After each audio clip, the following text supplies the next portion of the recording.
வணக்கங்க. ஸ்ரீ கிருஷ்ணா ஜோதி நிலையத்திலேருந்து ஈரோடு ஜோதிடர் முனியாண்டி. நம்ம தினம் ஒரு ஜாதகம் அப்படிங்கிற கணக்கில் நாளைக்கு பிறக்கப்படுற குழந்தையோட ஜாதகத்தை முன்னத்த நாளே இன்றைக்கி நம்ம போட்டுட்ருக்குறாங்க.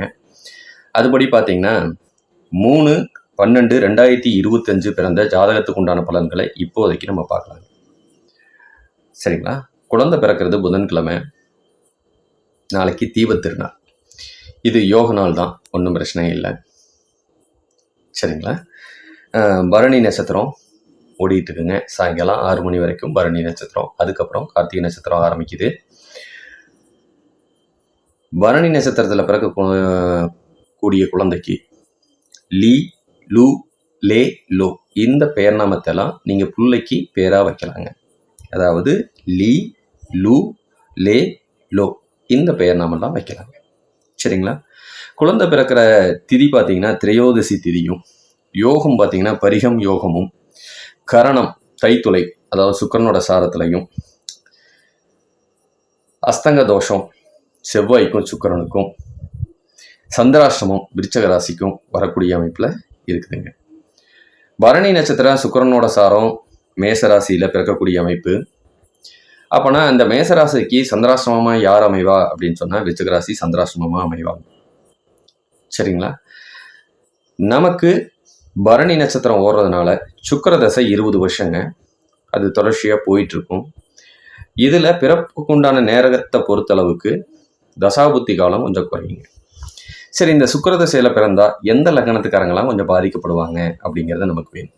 ஒன்று தனுசு லக்னமும், இன்னொன்று மீன லக்னம். இந்த 2 லக்னம் பாதிக்கப்படும். இது கடைசி நேரத்தில் பிறக்கிறாங்க. கார்த்திகை நட்சத்திரத்தில் பிறக்கிறாங்கன்னா அதுவும் பார்த்திங்கன்னா சூரியனோட சாரத்தில் குழந்தை பிறக்கும் 6 மணிக்கு மேலே நாளைக்கு. அவங்க பார்த்தீங்கன்னா சனியோட லக்கணத்தில் பிறந்தாங்கன்னா, அதாவது மகர லக்கணம் கும்ப லக்கணத்தில் பிறந்தால் அந்த சூரிய தசை கொஞ்சம் பாதிக்கும் அப்படிங்கிறதை சொல்லிக்கலாம். சரிங்களா? அடுத்தது நம்ம நாடி முறைப்படி நாளைக்கு பிறக்க போகிற குழந்தைக்கு நாடி முறைப்படி என்னென்ன பலன்கள் இருக்குது அப்படிங்கிறத பார்த்தோம்னா, குட்டி சுக்கரன் தந்தைக்கு நன்மையை தரமாட்டணும். சூரியனும் சந்திரனும் 6 கெட்டா உட்கார்ந்துருக்கக்கூடிய அமைப்பு. இது கொஞ்ச காலம் அம்மா அப்பாவுக்கு இடையில சண்டை பிரச்சனை பிரிவில் போய் முடியக்கூடிய அமைப்பில் நாளைக்கு குழந்தைங்க கொஞ்சம் பிறக்குங்க.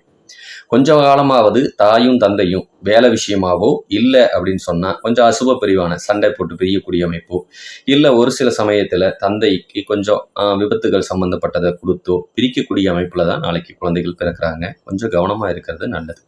தாயும் தந்தையும் எந்த ஒரு குழந்தையோட ஜாதகத்தில் சூரியனும் சந்திரனும் 6 கெட்டா உட்கார்ந்துருக்கோ அவங்க தாய் தந்தைக்கு இடையில மனஸ்தாபங்களும் பிரிவுகளும் கொஞ்சம் கண்டிப்பாக கொடுக்கும். அப்படிங்கிற காரணத்தினால கொஞ்சம் கவனமாக இருக்கிறது சிறப்பு. சரிங்களா? அடுத்தது பிள்ளைக்கு கண் சம்பந்தப்பட்ட பிரச்சனையும், சரிங்களா, தாய்க்கு கர்ப்பப்பை சம்பந்தப்பட்ட பிரச்சனையும் கொஞ்சம் வரக்கூடிய அமைப்பு.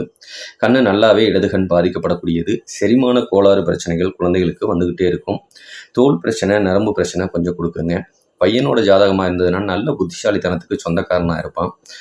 கொஞ்சம் சோர்வுத்தன்மைக்கும் சொந்தக்காரனாக இருப்பான். உட்கார்ந்த இடத்துலேருந்து மற்றவங்களெல்லாம் வேலை வாங்கக்கூடிய தன்மை நல்லா இருக்குங்க. சரிங்களா? வண்டி வாகனம் வச்சு தொழில் பண்ணக்கூடியது, இல்லை ஃபைனான்ஸ் சம்மந்தப்பட்டது, தந்தைக்கு நல்ல லாபத்தை கொடுக்கக்கூடியது. அதனால் தாராளமாக செய்யலாங்க. பின்னும் பிறவும் ஆசிரியர் ஆகக்கூடிய தன்மையும் பையனுக்கு உண்டு அப்படிங்கிறதையும் சொல்லிக்கலாம். சரிங்களா? கொஞ்சம் சுகிலம் கொஞ்சம் பாதிக்கப்படும். தந்தை கையில் வருமானத்தையும் லாபத்தையும் கொடுக்கக்கூடிய அமைப்பு. தந்தை வழி சொத்துக்களும் கொஞ்சம் பயன்படக்கூடிய அமைப்பு. நிலபுலங்களுக்கு சொந்தக்காரங்களாக இருப்பாங்க. ஏங்க நிலபுலங்களே எங்களுக்கு ஒரு சிலருக்கு இல்லைங்க அப்படின்னா நீங்கள் கவலைப்படாதீங்க. உங்களுக்கு பையன் பிறக்கிற நேரம் உங்களுக்கு யோக பலனை கொடுப்பான். பெண் பிறக்கிற நேரம் உங்களுக்கு யோக பலன் கண்டிப்பாக உண்டு. நிலங்கள் வாங்கக்கூடிய யோகமோ இல்லை சில சமயம் கட்டடங்கள் கட்டக்கூடிய யோகமும் சேர்ந்தே கொடுக்கும் அப்படிங்கிறத எடுத்துக்கலாம். சரிங்களா? பையனுக்கு இரத்த குறைபாடு பிரச்சனையோ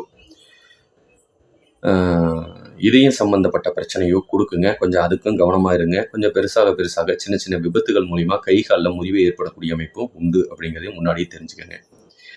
வலது கண்ணும் கொஞ்சம் பாதிக்கப்படும். தந்தை ஒரு சில நேரத்தில் ட்ரிங்க்ஸ் பழக்கத்துக்கு அடிமையாகக்கூடிய சூழ்நிலையை கொடுக்குங்க. சரிங்களா? ஒற்றை தலைவலி பிரச்சனை கொடுக்கக்கூடிய அமைப்பு. சில சமயம் குழந்தைகளுக்கு கண்ணாடி போட வேண்டிய சூழ்நிலை வரைக்கும் இழுத்துட்டு போயிடலாங்கிறதையும் மறந்துடாதீங்க. சரி, இதே ஒரு பெண் பிள்ளைகள் ஜாதகமாக இருந்ததுன்னா கொஞ்சம் சோர்வுத்தன்மைக்கு சொந்தக்காரங்களாக இருப்பீங்க. ஆனால் எங்கே போனாலும் தனக்கு மதிப்பும் மரியாதையும் கிடைக்கக்கூடிய ஒரு குழந்தையாத்தான் அது பிறக்கும். அரசு சம்மந்தப்பட்ட வேலையில் உட்காரக்கூடிய பெண்ணாகவும் இருக்கும். தலக்கணம் எப்பயுமே இருக்கும். அதிகாரத்துக்கு சொந்தக்காரியாக இருப்பாங்க. பெருசாகும்போது கொஞ்சம் பீரியட் சம்மந்தப்பட்ட பிரச்சனை, வயிற்று வலி சம்மந்தப்பட்ட கோளாறுகளையும் ஏற்படுத்தும். முதல் குழந்தை பெண் குழந்தையாக இருந்தால் நீங்கள் கவலைப்பட வேண்டியதில்லை. உங்களுக்கு ஆண் வாரிசு நிச்சயம் உண்டு குழந்தை பிறக்கக்கூடிய நேரத்துக்கு. இரத்த குறைபாடு பிரச்சனை குழந்தைகளுக்கு இயற்கையே உண்டு. கர்ப்பப்பை சம்மந்தப்பட்ட பிரச்சனையே வந்துடுங்க. கண்ணில் இடது கண்ணும் பாதிக்கப்படக்கூடிய சூழ்நிலை எல்லாத்தையும் நம்ம இப்பயே பார்த்துறோம். சரிங்களா? நாளைக்கு பிறக்கப்படுற குழந்தைகளுக்கு இந்த பலன்லாம் இருக்கும் அப்படிங்கிறது தான். ஆகாத லக்னம் தனுசு லக்னமும் மீன லக்னமும் நீங்கள் யாரும் இந்த விஷயமா எந்த டைமுன்னு கூட சொல்லுங்கள் அப்படின்னு சொன்னால் வேணா நான் டைமையும் சொல்லிடுறேன். அந்த டைமில் ஆகாத டைமுங்க, அதில் குழந்தைய எடுக்க வேணான்னு கூட நான் சொல்ல முடியும். சரிங்களா? இல்லை பர்சனலாக நீங்கள் கூப்பிட்டு கேட்கறனாலும் கீழே இருக்க நம்பருக்கு எனக்கு எப்பயும் கூப்பிடுங்க. உங்களுக்கு உண்டான தகவல்கள் கிடைக்கும் அப்படிங்கிறதையும் சொல்லிக்கிறேன். சரிங்களா? சரி, ஜோதிட ரீதியாக மேலும் வேறு தகவல் தேவைப்பட்டால் ஸ்ரீ கிருஷ்ணா ஜோதி நிலையத்தை அணுகுங்க. மிக்க நன்றி. வாழ்க வளமுடன். வணக்கம்.